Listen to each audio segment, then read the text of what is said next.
Are you an established small business owner or aspiring entrepreneur? Would you like professional advice to help your business grow and succeed? Well, look no further. The Virgin Islands Small Business Development Center is the territory's #1 resource to move your business forward. Enjoy no-cost advising, low-cost training, and technical assistance from experts in both the public and private sectors. The VISBDC is nationally accredited and sustained by the University of the Virgin Islands and the U.S. Small Business Administration.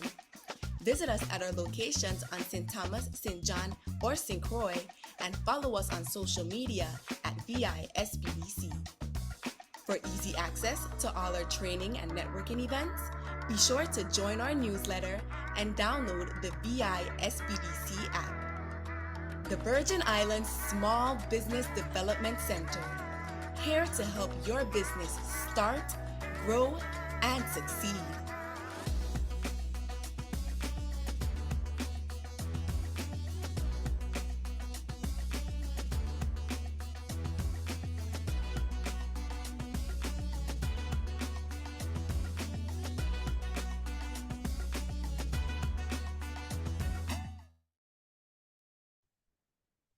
Good morning, everyone, and thanks for attending Webinar Tuesday with the VISBDC. Today's session is entitled Business Resiliency as Disaster Preparedness. This session focuses on what companies need to be prepared for in any kind of disaster, whether it's natural or man-made. Today's lead presenter is Mr. Wayne Huddleston, SBA Senior Area Manager for the USVI. Here's a friendly reminder to put your questions in the chat, and they will be addressed by the presenting team either directly in the chat or later during our question and answer segment. A copy of today's presentation will be attached to the post-survey email sent after the live event. We encourage you to take a few minutes after this training to fill out that survey that lets us know how we are doing. So without further ado, Wayne, the floor is yours. Good morning, and thank you very much, Sharika. Appreciate you hosting this. Excuse me. So this morning's presentation is going to be about preparing for disaster. We do 2 of these presentations a year in the Virgin Islands. One we do around February, another we do around June this time, because the most frequent, the most common instance that can cause a disaster declaration in our area are hurricanes. So I want to coincide those with the hurricane season to give a little bit more information on how you can prepare in advance for what's happening. So there are 2 parts to this presentation. On the first part, I'm going to be talking about how to prepare in advance and provide some an outline of what you would need in a business plan, as well as some resources that can help you.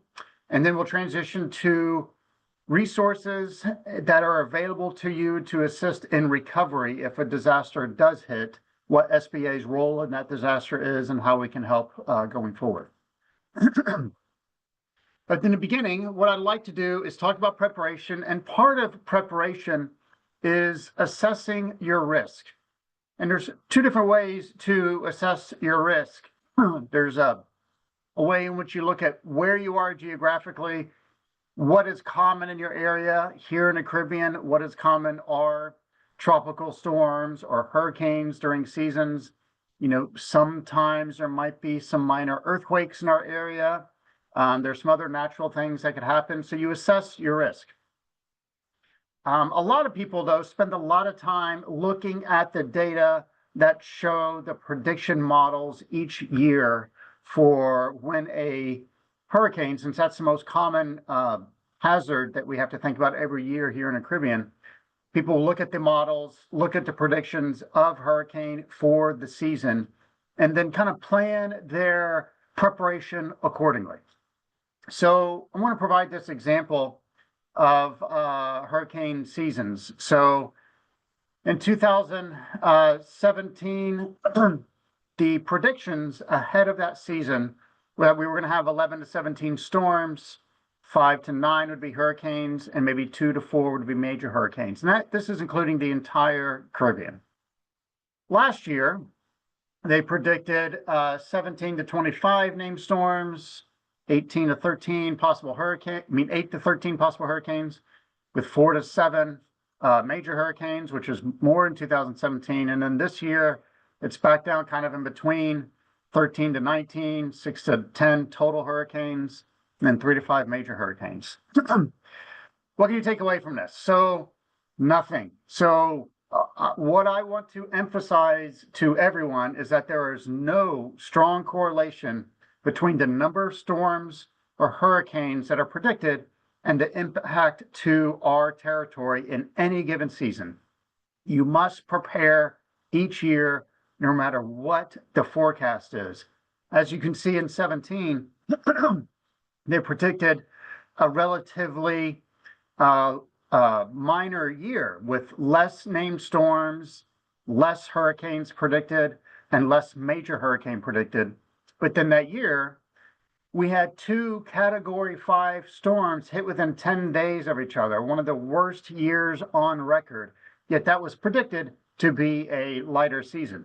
Last year, they predicted to be a very heavy season. There were a lot of warnings, a lot of concern. And we had 0 landfalls of any type of category storm or any type of hurricane in the territory. So you just never know. So, of course, look at the predictions, but you should prepare every year as if something can happen with the hurricane season. You must prepare in advance and just look at where we are as a region as opposed to what's going to happen in that specific year that everybody's guessing about. It has been predicted that 25% or research has shown that 25% of businesses do not open again after a disaster. And lots of times that is because they didn't prepare in advance, they didn't mitigate in the ways that they should have, and they didn't take advantage of resources. So we're going to talk about some tools that can help you avoid being that 25% of businesses that do not reopen. First of all, is to have a preparedness plan. And there are specific elements to a good plan. One is your communications, especially if you have a larger team and they're in different areas. You need to find a way to communicate effectively with your team and have that communications plan. In other words, protect your documents. That is both paper and real documents that you may have, or online documents. Find ways to protect those, to keep them from either blowing away or getting water damaged or burning up in a fire or whatever have you, and how you can assess those with other copies in other locations. Review your insurance coverage. This is very important every year to make sure you are keeping up with, as your business grows and as your coverage changes, you need to make sure that you have the proper coverage for your business should a disaster strike. Make sure you have a solid supply chain, especially for retail stores and others that rely on supplies that come in on a regular basis. Make sure there are ways to either stockpile to get through an intermittent disruption in your supply chain or what have you, but it's important to think through that. Plan for an alternate location if that's necessary, if a physical location is important to your business. And practice and exercise your plan with your staff. At least run through it with them, do a little practice just to make sure that if something happens, you know what to do. There are a few things you want to think about with your facilities with a plan, considering you maybe have to close for several weeks or several months after a disaster. You want to make sure you have a plan that keeps you in business or allows you to pivot in a way that allows you to stay in business with the services that you offer. You want to assess the internal and external functions of your company to determine what you need to stay open, what is essential to stay open. Keep extra supplies or hard to replace items. That kind of goes back to what I mentioned about the supply chain.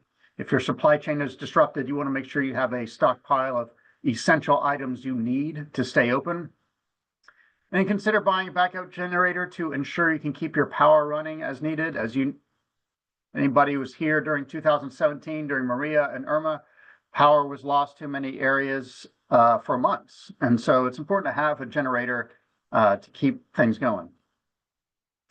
Insurance, another very important one that we want to dedicate an extra slide to. You want to make sure you have enough insurance to get your business back in operation. Things change. Your business may grow and add new equipment or supplies or vehicles. Since last year, or 2 years, 3 years ago, whenever you updated your insurance policy. So you want to always review it at least once a year to make sure it is the appropriate amount of insurance you need, and to see whether you need any additional insurance. Make sure you understand what is and what is not covered. A lot of times there are specific things that aren't covered, like flood or other items where you have to get an extra rider, where your building may be covered, but your internal furnishings on the inside may not be covered. So you want to make sure you understand all of what's covered and what's not. And then consider business interruption insurance to cover operating expenses or to compensate for lost income. This is a separate kind of insurance, more than just the physical damage to your office or facilities or equipment. This is to help keep your operations going and provide you some income should your operations have to shut down. These are the two best examples of resources to help you out there. One is called ready.gov. It is provided by FEMA.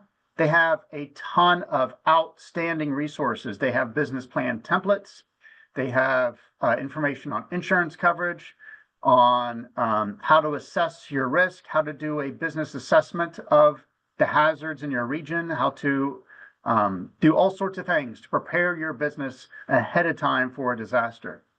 There's also the Institute for Business and Home Safety. They have a fantastic site called disastersafety.org, which again also provides more resources and tools to help you plan in advance.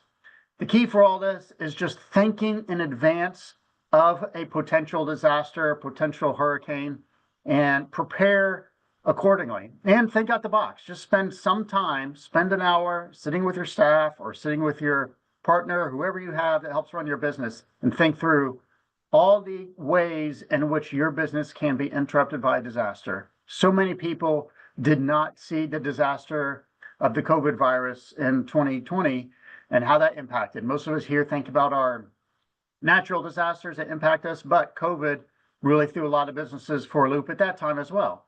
But now going back, if you could do things differently, if you knew ahead that was coming, you could plan accordingly and help mitigate the damage to your business. So it's important to think about these things before a disaster strikes.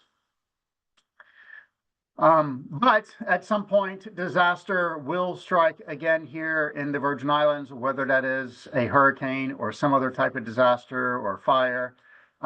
So it's important to know what resources and tools are available to you if a disaster does strike. And I'm going to focus on how SBA helps in times of disaster.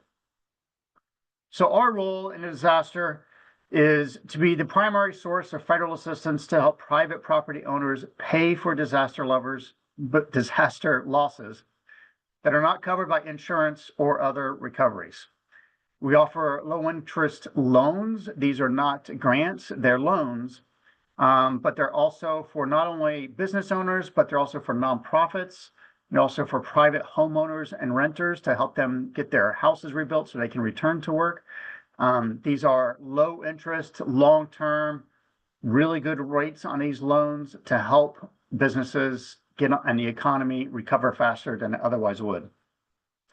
Our disaster assistance programs are activated when there is a federal disaster declaration by FEMA, SBA, or USDA, and usually signed off by the president and the governor as well of the territory.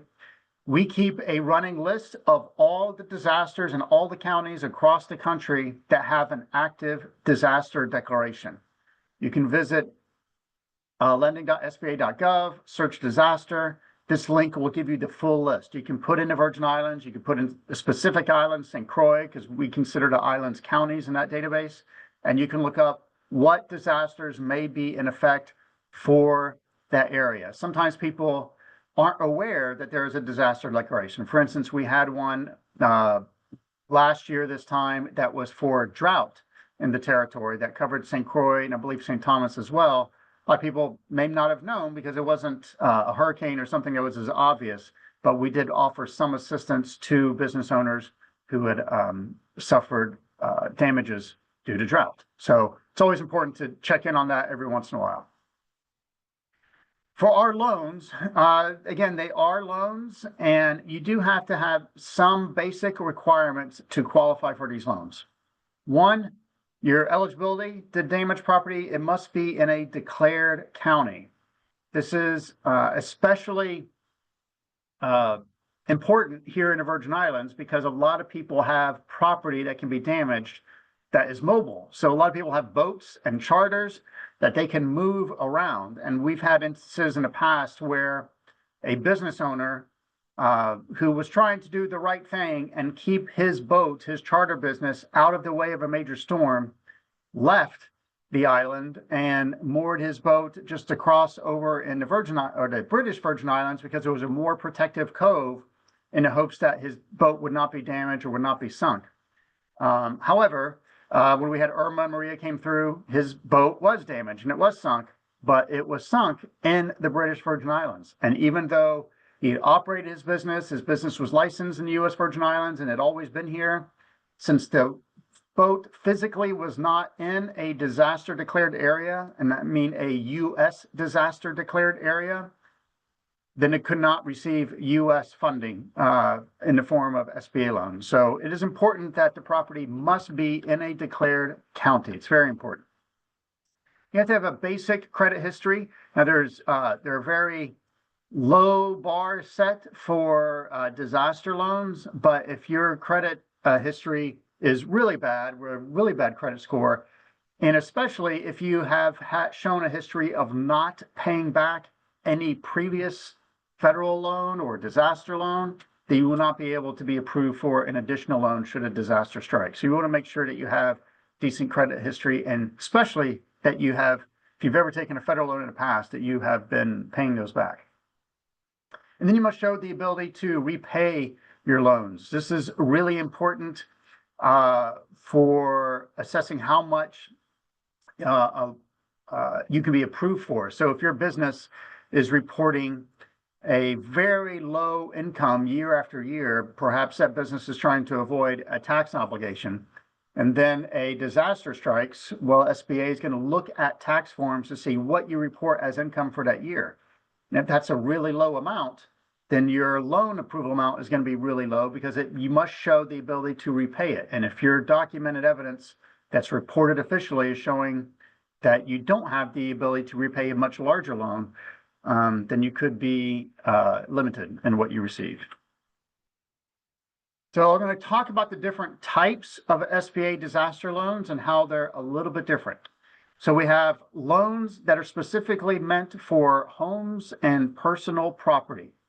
Homeowners for these can apply for up to $500,000 to replace or repair your primary residence.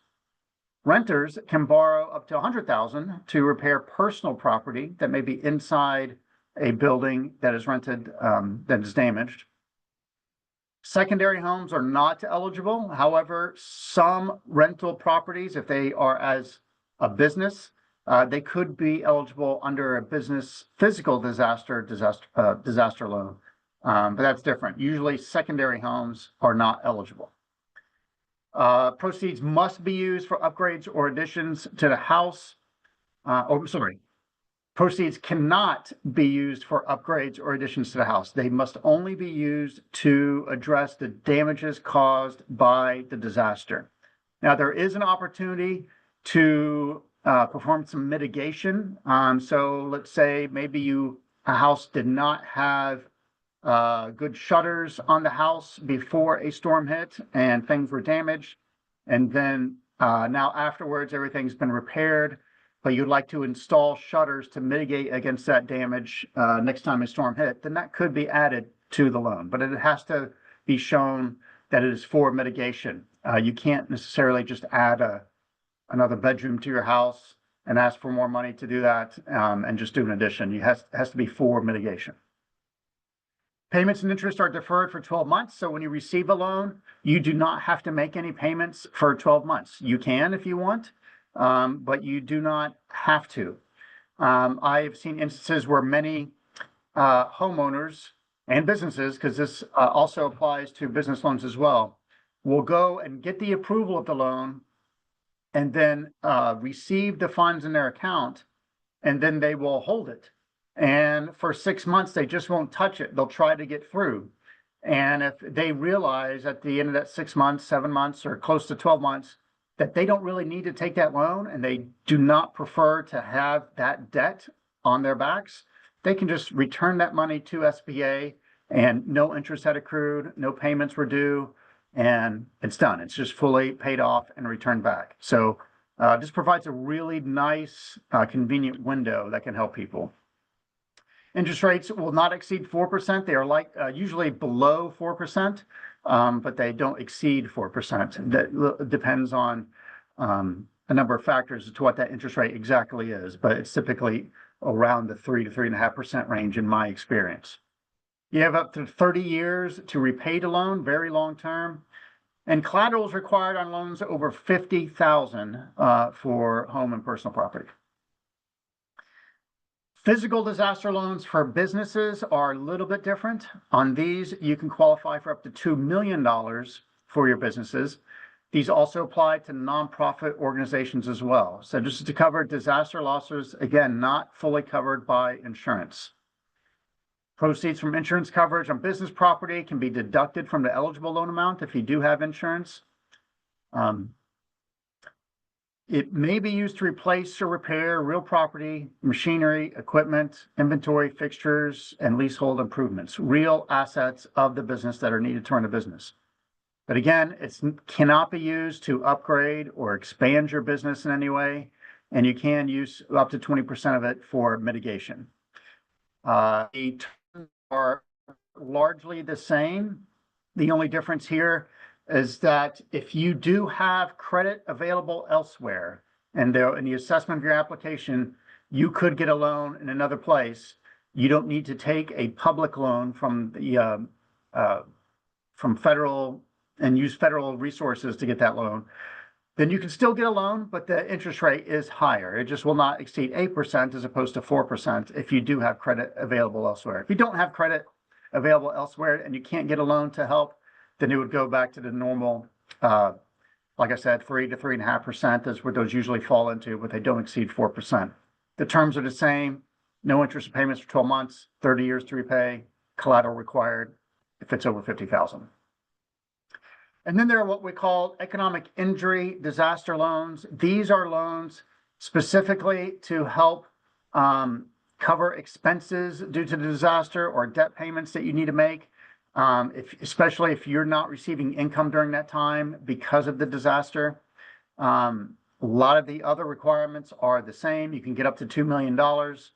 You have to be directly impacted by the disaster. You have to show that the disaster has impacted your operations in such a way that it has diminished your revenue to the point that you cannot cover expenses due to the disaster. So then you can qualify for an economic injury disaster loan. Still must be physically located in the declared disaster area. Can be used for working capital, normal expenses. It doesn't have to be used for equipment like the physical ones. It can be used for all sorts of things.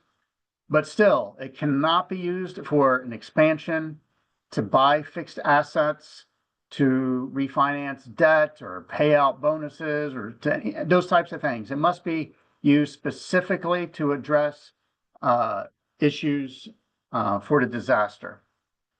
Payments terms are the same. Payments and interest deferred for 12 months. Interest rate does not exceed 4%, 30 years to repay, and collateral is required on a loan over $50,000. So you do have a part. So once you receive this loan, there's a part that you have to pay to make sure that you're getting the amount you need from SBA. So these first two are really important. You want to keep proper accounting of your profit and loss statements and your gross receipts, and especially your tax filings. I can't tell you how many times I've seen a business owner complain that they could not get the full amount of loan approval that they needed for their business. And it came down to their tax filing because they were trying to underreport their income year after year to save money on taxes. But we have to follow what is officially reported. And if you're reporting only a fraction of your income to try to save on taxes, well, then you're only going to get an approval for only a fraction of what you should. So it's important that you make your tax filings on time, that they're there when a disaster hits. It's too late when a disaster hits to go back and pay taxes from years ago. You want to make sure you do them every time, every year, so that process runs smoothly. You want to make sure they're correct, that you're very honest in your reporting, and that you have just proper accounting measures in place. It's always a good idea, especially for businesses that grow beyond sole proprietors, to get maybe a good bookkeeper that can help assess that for you and help with that. You want to maintain a good credit score. You want to be able to forecast your income and show, especially for these economic injury disaster loans, what your income is, so that you can show what it would be forecasted to be had the disaster not hit. And then you want to make sure that when you do receive the money, that you're using the resources correctly. You don't want to get in trouble with the OIG office, the Office of Inspector General. There are people who go to jail because they use federal dollars to go on vacations or buy themselves a new car or do something else instead of for the actual purpose that it was designated to be. So you want to make sure you use your resources correctly to recover from the disaster. We have a website, sba.gov/disaster, which has a lot of fantastic information on how to prepare for a disaster, mitigate, and all our disaster programs. There's also a link on there for where you can see where disasters are declared and whether your county, whether our islands have an active disaster declaration. If you have a disaster loan of some type, or you have a question about a disaster loan, you can always contact our customer service center, 1-800-659-2955, or you can shoot an email to this email here on the screen. Those are typically, in my experience, answered within 24 hours.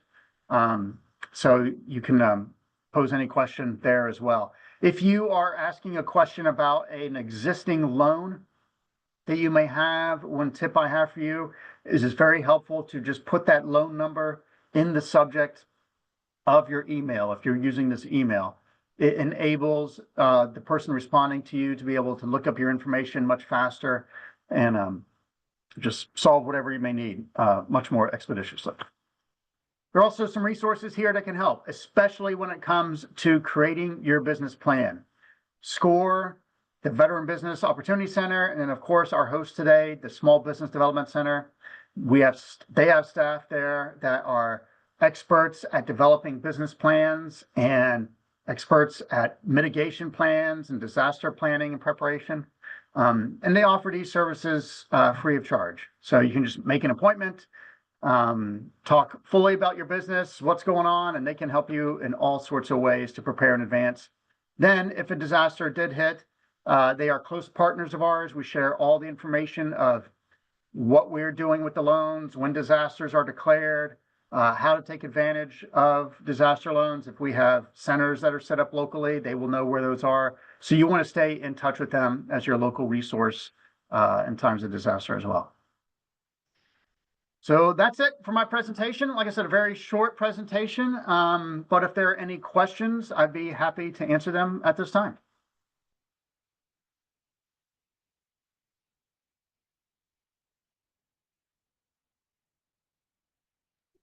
Okay, thank you for that, Wayne. I don't see any questions at this moment, but if you would like to raise your hand and ask directly, you do have that opportunity.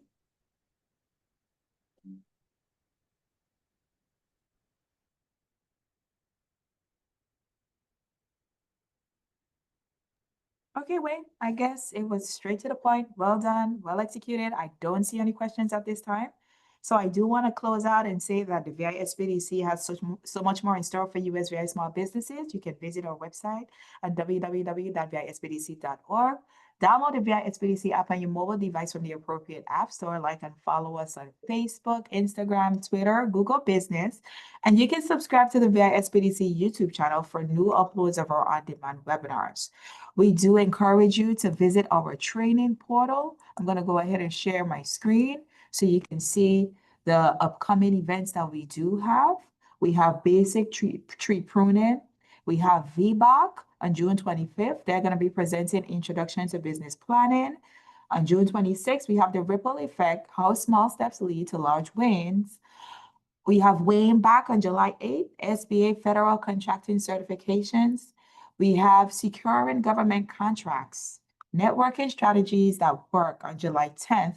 That's going to be presented by the VI Apex.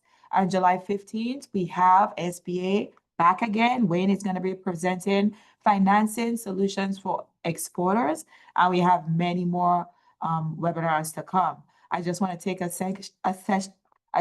second and mention our on-demand section where you can see the webinars that we have pre-recorded that you can go back and watch at your leisure. And we will be happy to assist by sending you a copy of the presentation or connecting you to the presenter. So let me just stop sharing and see if we have any questions.